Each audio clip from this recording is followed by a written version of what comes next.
You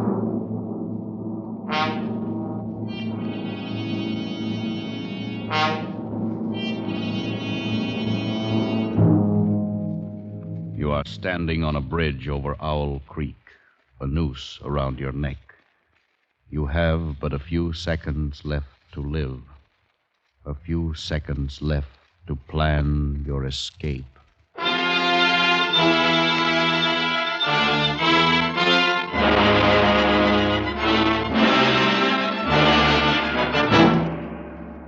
Escape, produced and directed by William N. Robeson, and carefully contrived to free you from the four walls of today for a half hour of high adventure.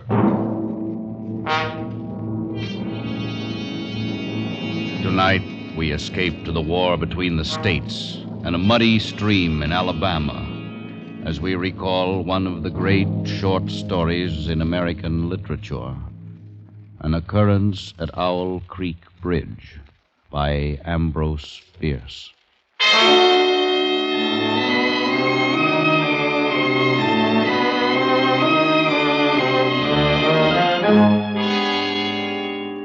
A man stood upon a railroad bridge in northern Alabama, looking down through the ties at the swift water 20 feet below. The man's hands were behind his back, the wrist bound with a cord.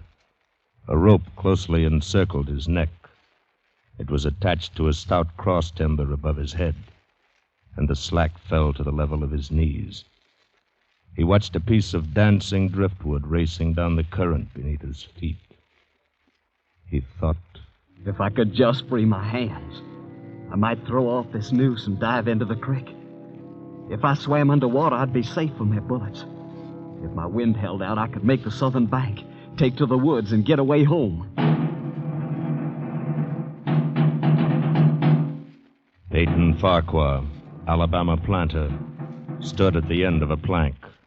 A captain of the Union Army and a sergeant stood at the other end.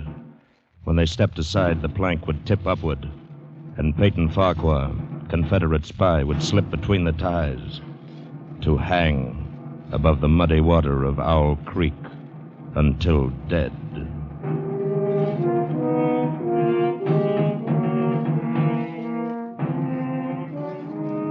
Even in this far outpost of Sherman's march to the sea, the formalities of death are observed by these men who are most familiar with him. The captain's company is drawn stiffly at attention along the tracks on the northern side of the bridge.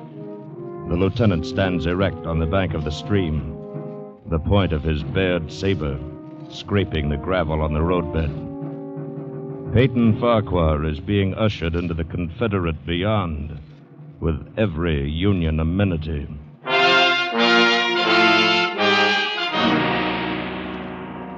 The captain stands aside.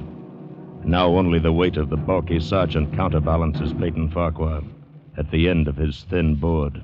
They say that this is a moment when all the past events of your life tumble into your memory. But how could anyone know? Who has come back from the dead to tell what dying is like? I don't recall any childhood memories now. The past does not engulf me in this naked moment. I'm only aware of what's here, now. Those Yankees lined up on the bank. His captain's tired eyes. That turkey buzzard circling up there, waiting for me. And that noise. That beating, driving sound like a distant engine. A pump. The roll of thunder on a summer evening. Coming closer. Getting louder. Choking me.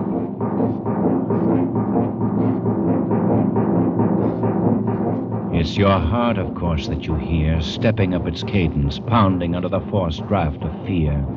Now you see nothing, remember nothing, sense nothing, but this strangling, suffocating beat of your own heart, throbbing its final protest. You stand there, erect. The work is nearly at an end now.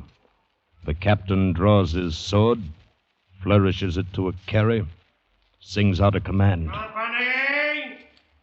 Parade! Rest!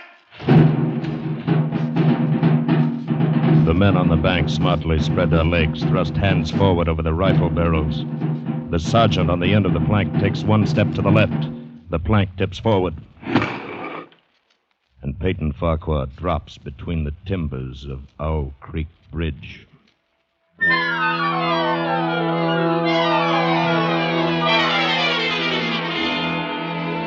It takes longer to tell it. As you drop downward, you lose consciousness. You are as one already dead. Then you awaken sharply in pain to feel, not to think, just to feel. The cutting pressure on your throat, the agonies of pulsating fire shooting from your neck downward. To feel the fullness, the congestion, the head bursting with suffocation. Distantly, beyond, outside of yourself, you hear a splash. Remotely, you sense cool, wet, green darkness. The rope has broken. You have fallen into the stream.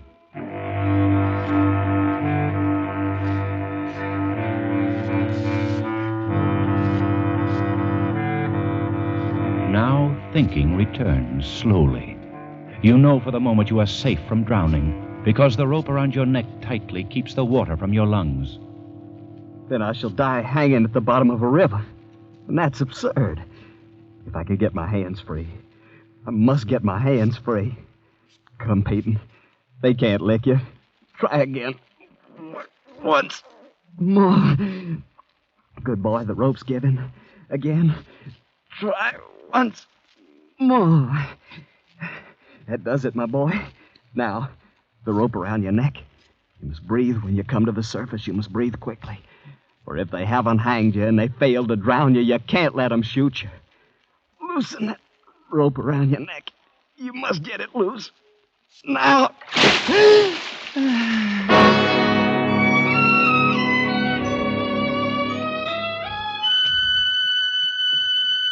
It takes so much longer to tell. You are now in the fullest possession of your senses, and again time stops. You feel the ripples of the water upon your face and hear their separate sounds as they strike. You see the trees on the bank and the leaves and the veining of each leaf and the very insects on them. The locusts, the brilliant-bodied flies, the gray spiders stretching their webs from twig to twig, the prismatic colors of the dewdrops upon a million blades of grass. You hear the humming of the gnats, the beating of the dragonfly's wings, the strokes of the water spider's legs. A fish slides beneath your eyes, and you hear the rush of its body parting the water. All this you see and hear in an incalculably infinite instant of time. Then you hear something else. There he is! Down there! Quick! Somebody! Men, come! Jonah, come! Ready! Hey! You dive deeply, but above the ringing in your ears, you hear the volley of the rifles. And as you rise toward the surface, you meet shining bits of metal, singularly flattened, the distorted and spent bullets, oscillating slowly downward past you. One catches in your collar, and it feels uncomfortably warm. You snatch it out, and this gray piece of Yankee lead reminds you of the gray uniform of the soldier who was responsible for you being here. You recall that it was only night before last when the soldier had ridden up the driveway as you and your wife sat under the magnolia trees in the cool twilight. Good evening, sir. Good evening, Corporal. Wonder if I might trouble you for a glass of water, sir. Why, of course, Don't disturb yourself, Peyton. I'll go fetch it. You're most kind, ma'am. If you'll just indicate the well... Nonsense. You just sit a spell with my husband. You look as if you could do with some rest. Yes, ma'am. Reckon I could. I'll be back in a jiffy. Thank you, ma'am. Whose command are you with, Corporal? Colonel Tolliver, sir.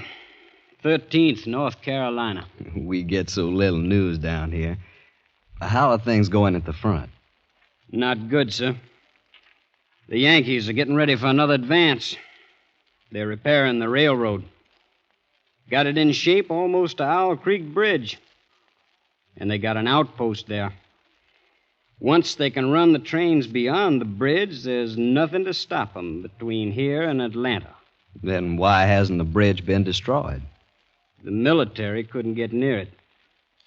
A civilian might. Owl Creek Bridge. That's not far from here, is it? Less than 20 miles. You say they have an outpost there. On which side? T'other side. Nothing on this side but a couple of pickets. Half-mile out on the railroad. and a single sentinel at this end of the bridge. And that bridge is important? Sure is. What if it were destroyed? Hold up the Yankees for several weeks. Suppose a man, a civilian like myself, should elude the picket post and get the better of the sentinel. What could he accomplish? Well, I was there a week ago, just before we had to pull out. There's a heap of driftwood come down in last winter's flood and caught on the trestle at this end. Looked mighty dry and tendery to me. I see. A fellow with enough gumption might get through and set fire to it. It ought to burn like tow. Yes, it should. Of course, a fellow'd have to have plenty of gumption. The Union commander's promised to hang any civilian caught fooling around the railroad. Here's your water, Corporal. Right out of the spring house. Thank you kindly, ma'am. My, that's cool and nice. And here's a smidgen of cornbread. I thought you might be hungry. I'm mighty grateful, ma'am. It's ladies like you that keeps the South together and fighting these days. My, what a nice It compliment. certainly is. Well, I reckon I better hit the leather. I got a lot of riding ahead of me tonight. Good luck to you, Corporal, and thank you for the information. You'd be taking a chance, sir. But you couldn't do a greater service for your country. I'll remember that, Corporal. Goodbye, ma'am. Goodbye, Corporal. Goodbye, sir. Many thanks. Goodbye. Peyton, what was he talking about? What, my dear? The corporal. What did he mean by service to your country and taking a chance? Oh, nothing. Peyton, tell me. It was nothing, really, my dear. Peyton Farquhar, if you're fixing to take any chances for our country, I want to know about it. Now, you just speak your piece. There's nothing to say except I'll be going away for a day or two on a little trip. Is it dangerous, Peyton? Not very. You'll be back. Yes, my dear. I promise you, I'll be back.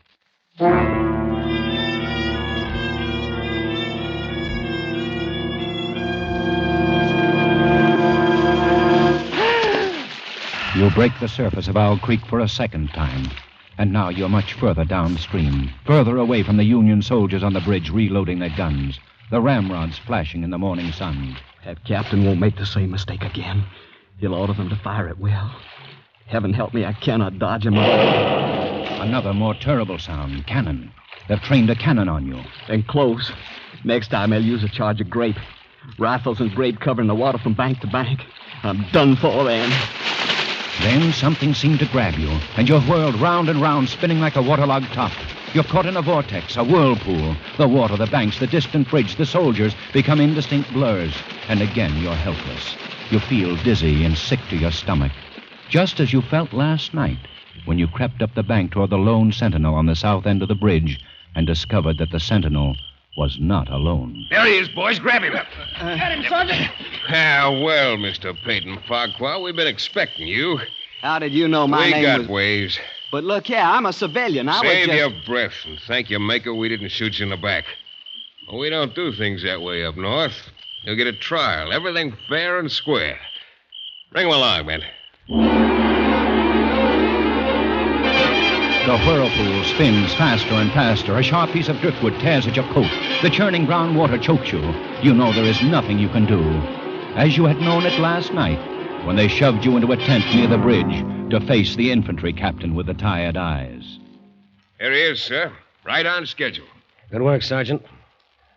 Is this the man, Lieutenant? That's him. What? You're the corporal who stopped at my plantation last night. That's right, Mr. Farquhar. But I'm not with the 13th North Carolina Volunteers. Mr. Farquhar, this is Lieutenant Saltonstall, intelligence officer, 5th Massachusetts Regulars. You've trapped me. You deliberately led me into a trap.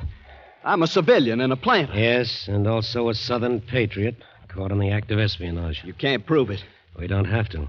This is the most despicable, the most... This proves once more that honor is a stranger in the North. I'm too tired to listen to a recital of the code of a Southern gentleman, Mr. Farquhar. I'm afraid the distinction between your ethics and my lack of them would escape me this evening. But why have you done this? Why have you deliberately trapped me? The best way to eliminate civilian resistance is to lure it into the open. You fell for the bait. Too bad. Now, look here. It's my constitutional right Which Constitution? The Constitution of the United States or Jeff Davis's? You insulting Yankees. Remember your manners, sir. I demand a trial. You've just had it. Post a guard over him, Sergeant. Yes. We'll hang him in the morning.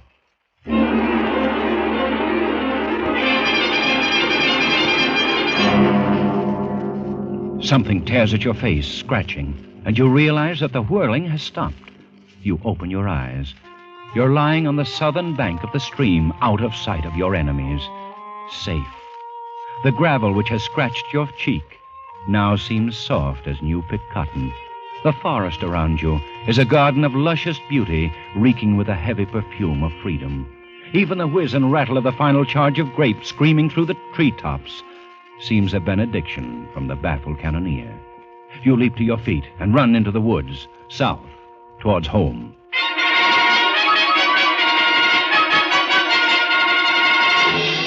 Your neck is swollen and throbbing with pain. You carry it cocked toward your left shoulder as you push through the matted brush. All morning you tear your way through the undergrowth. Your jacket is tattered and your face crisscrossed with bloody scratches from the brambles. Every few moments you stop. You stop to listen for the sound of dogs, but all you hear is the sleepy buzz of the forest. And the blood throbbing through your heated brain brings another thought, which is an insult.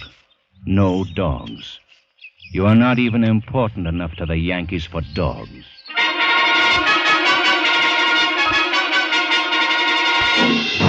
It's nearly noon now, and for half an hour you've been plunging through a swamp, waist-deep in green ooze. Your neck hurts constantly. Your head throbs and your tongue is thick. It tastes like brown cotton. Gnats swarm before your eyes, catching in your eyelids. Mosquitoes buzz in your ears, drill deep in your hands and swollen neck. You cannot go any longer. You slow down. You stop. You reach toward a palmetto root for support, and it slithers from your grasp and slides softly into the water. Water moccasin. Fear finds you at last. Terror, which stood aloof when you fled the executioner's bullets, now embraces you with clammy unction. A water moccasin. The deadly cottonmouth. Now each branch and root seems to writhe under your glance. The swamp is undulating with certain death.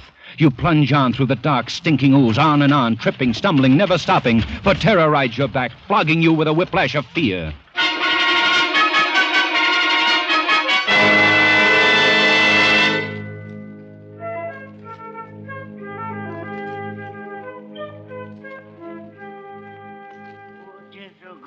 Master Peyton, fiddle's a fiddle and jig time.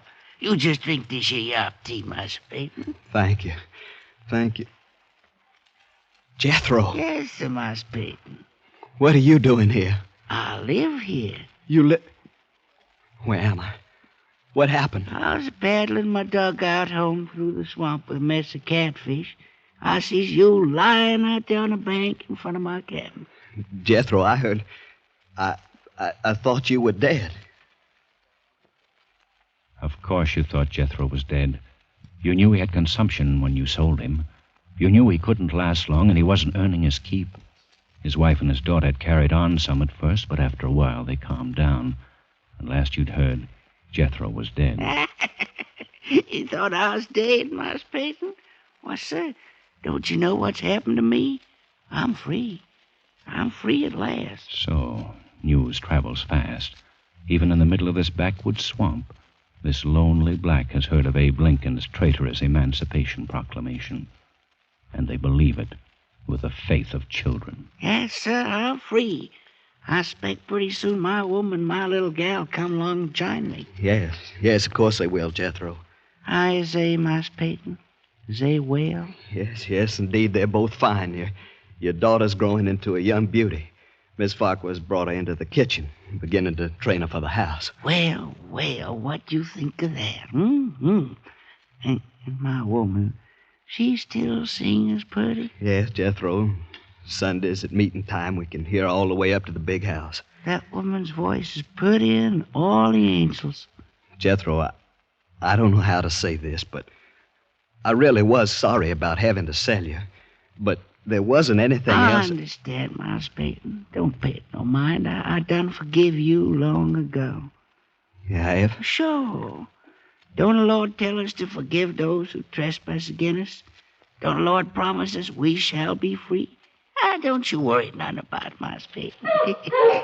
Here now, quiet that spot. Quiet, Chigga, quiet you. Must have heard Razorback in the brush. No, sirree. Look, Miles Peyton. There's a horse coming down the road. A horse? Look there. Soldier.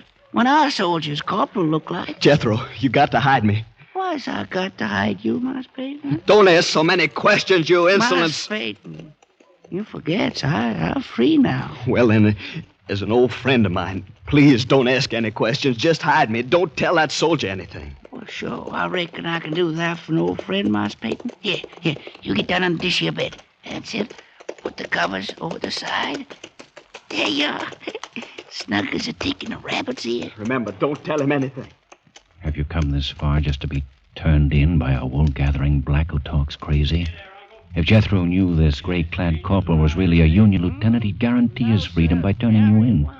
Even so, he bears you a big enough grudge to turn you in anyway. Unless, of course, he's planning to dispose of you himself. Yes, that's it. That's why he talks so silly about the Lord and forgiveness. He's going to do you in himself. Well, if you run into him, don't tell him I was looking for him. Yes, I remember not telling. Just keep minding your own business, Uncle.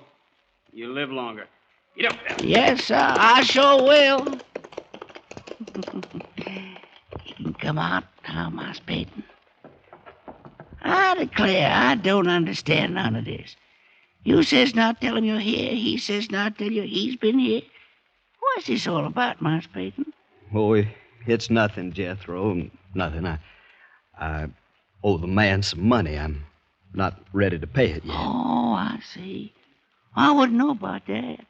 Money's something never bothered me like it bothers some. Money and me's always been strangers. What's he mean by that? Money's never bothered me like it's bothered some. What's he picking up that knife for? Jethro, what are you going to do with that knife? Hmm? Oh, I was just fixing to slit up some of them catfish you got in the dugout. Look like you could do with a little food, Miles Peyton. Oh, no, thank you, Jethro. I really got to be on my way. I want to get home by sundown if I can. Sure wouldn't be no bother to cut up a couple of calves. No, thank you, old friend. If you'll just tell me which way I should go to get home. Huh? Well, I don't rightly know, Miles Peyton. I reckon from the way the sun's reclining, be down the road that way. Quite a tolerable piece. Yeah, that should be about right. I never been back, you know. I never tried to go back since I've been free. Yes, I know. But I reckon it won't be long till my woman, my little gal, comes here to me. Of course. If you get back, Master Peyton, if when you see him, you tell him I'm here waiting for him, you hear? Yeah, I'll do that, Jethro. I'll do that. You get away from there fast, the shells of the road crunching under your muddy boots. That grinning savage standing in the doorway of the shack, the knife in his hands. And each moment until the road bends and cuts off the cabin from view, you fear he'll come after you, the knife poised to plunge in your back, to pay you for the thrust you gave him when you sent him away to die. But he's still standing, grinning foolishly and waving as you turn the bend. Now you feel safe, but only for a moment. Then you hear a sound. The sound of a horse. It must be the corporal in gray from the 5th Massachusetts Regulars. He's coming back down the road, searching for you, hounding you, coming to take you back to Owl Creek Bridge, back to a rope that won't break under your weight. You walk faster and faster, and always the sound is there, growing louder and louder. And you run as fast as you can down the shell road, which stretches clear to the horizon between the green walls of scrubby pines. How long have you been running down this endless road? It's dark now. Is it night? Or has the blood trapped in your head by the suffocating rope at last burst into your congested eyeballs and blinded you? Will it next pour from your swollen and bruised neck into your brain, stopping all sensation, instantly bringing to a welcome end this day of agony and flight? Ridiculous fantasies of fatigue and fear. You can see the darkness is the black of a sudden summer storm. That lightning flash clearly shows the white road ahead and the black silhouettes of trees along the sides. And since you're sure that you can see, the other senses return. You hear the rumble of the thunder. You feel the insupportable ache of your straining lungs, the leaden weight of your tired feet. And now the patter of rain, first washing the stinging sweat from your scratched and bitten face, now pounding harder, flowing down across your hatless head, matting your hair, slowing your headlong gait to a dog trot. Another flash of lightning directly overhead. For an instant, you see the soldiers of Owl Creek Bridge standing at the side of the road, rifles leveled, their eyes boring down the sights, aiming at your heart. Again, you're running, and the rain has turned to hail. Pellets as big as hominy beat down on you, pound your swollen, bruised neck, hammer at your countless cuts. Again, the lightning. And on the other side of the road, the gray-clad corporal sits astride his horse waiting for you. No! No, you can't get me now! No!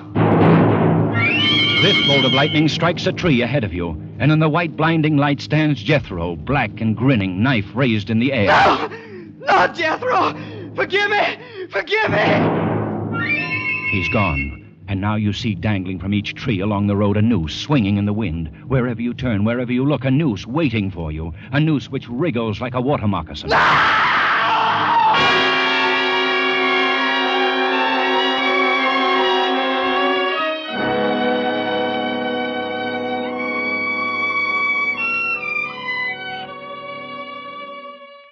You are standing on the green lawn of your plantation before the high-columned entrance. The storm is over. The clouds are black and menacing all around the horizon. But through a break in the sky overhead, glorious sunlight streams down, bathing your garden and your house in heavenly light. You are home. And now you hear a rustle of crinoline, and down from the wide portico steps your beloved wife. She walks across the wide lawn, arms outstretched. Peyton, my dear, you're back, just as you promised you'd be. For this moment, you have endured the agonies of this day. And were those agonies multiplied 1,000 times, they would be small price for the benison of this breast, the sanctuary of these arms, the security of these lips. You step forward to fold your wife in your embrace. The rope stretched tight, sang like a bowstring. Peyton Farquhar was dead. His body, with a broken neck, swung gently from side to side beneath the timbers of Owl Creek Bridge.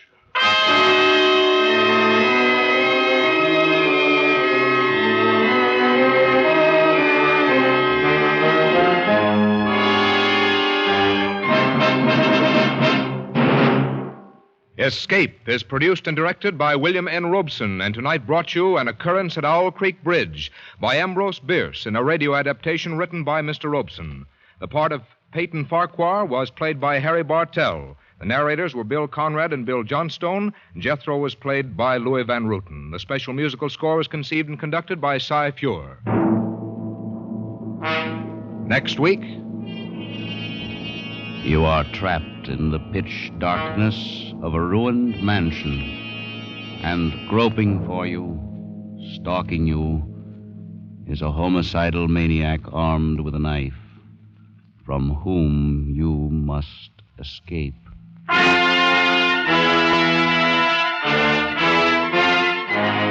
next week, we escape with Joseph Hergesheimer's gripping story, Wild Oranges. Good night, then, until this same time next week, when we again offer you Escape. This is CBS, the Columbia Broadcasting System.